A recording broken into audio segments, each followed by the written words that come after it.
Have you ever wondered why some governments appear strong one day and fragile the next? Most people think regimes collapse because of dramatic events, of protest, a scandal, an economic crisis, or a military defeat. But history tells a different story. Governments rarely fall because of the event itself.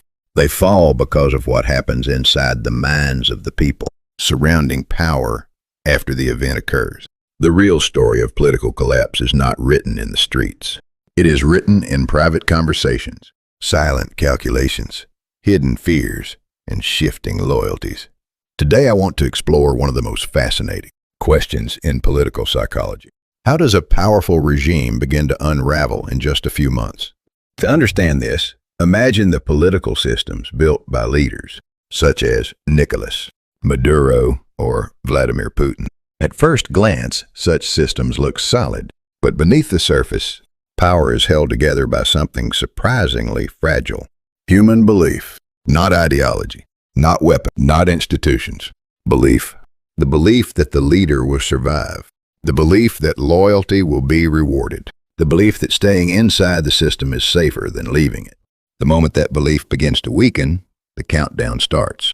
Psychologists call this a change in perceived incentives.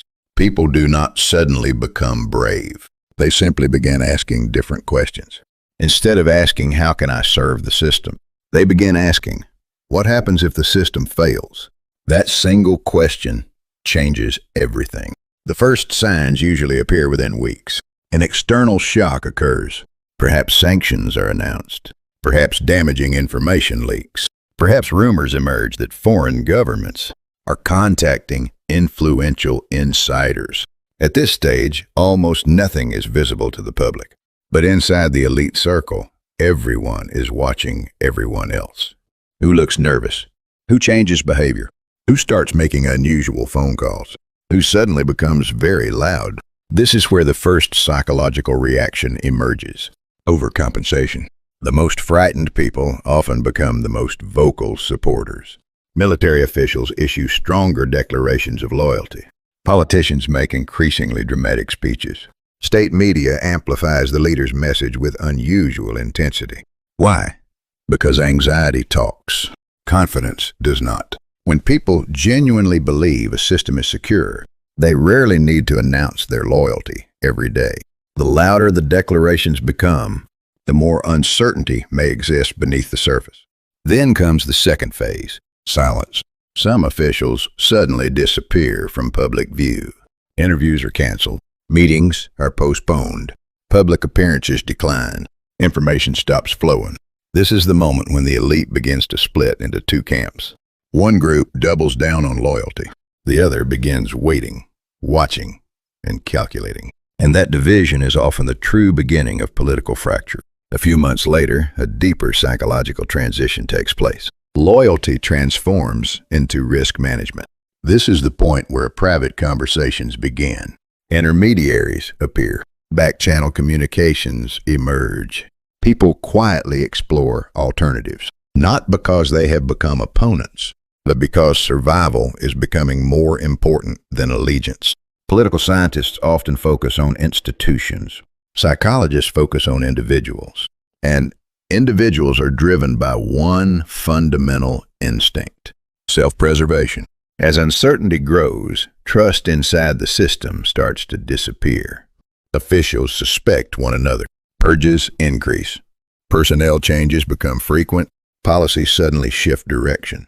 Rumors spread faster than facts. Eventually, nobody knows who can be trusted. When a system reaches that point, it begins losing one of the most valuable assets any organization possesses: predictability. And without predictability, fear takes over. Yet not all institutions collapse at the same speed. Political elites are usually the first to crack. They possess visibility, but lack protection. They face public pressure while having limited control over force. Economic elites often follow. Sanctions threaten their assets. International exposure creates vulnerabilities. Many begin searching for escape routes, long before ordinary citizens recognize the danger. Mid-level bureaucrats frequently become the catalyst for internal breakdown. They carry responsibility without possessing real power. When pressure intensifies, leaks Whistleblowing and internal disclosures often increase. But some groups hold out much longer. Intelligence services are often among the last institutions to abandon a regime. Their survival is directly linked to the system itself. The same is true for elite military leadership. They possess the instruments of force and understand the consequences of moving too early. However, history repeatedly shows one lesson. The moment the security apparatus becomes divided, the game changes. That is often the point at which outcomes become irreversible. The final group to remain loyal is usually the leader's inner circle. Not necessarily because they believe the most, but because they have the fewest alternatives. Their fate is tied to the fate of the leader. For them, political failure may also mean personal ruin, and so they often defend the system until the very end. This brings us to a remarkable conclusion. Political collapse follows a psychological sequence. First, words change. Then behavior changes. Finally, structures change. The public usually notices the last stage, but the most important transformations occur much earlier, behind closed doors, inside private calculations, within the silent fears of powerful people. A regime rarely collapses in a single dramatic moment.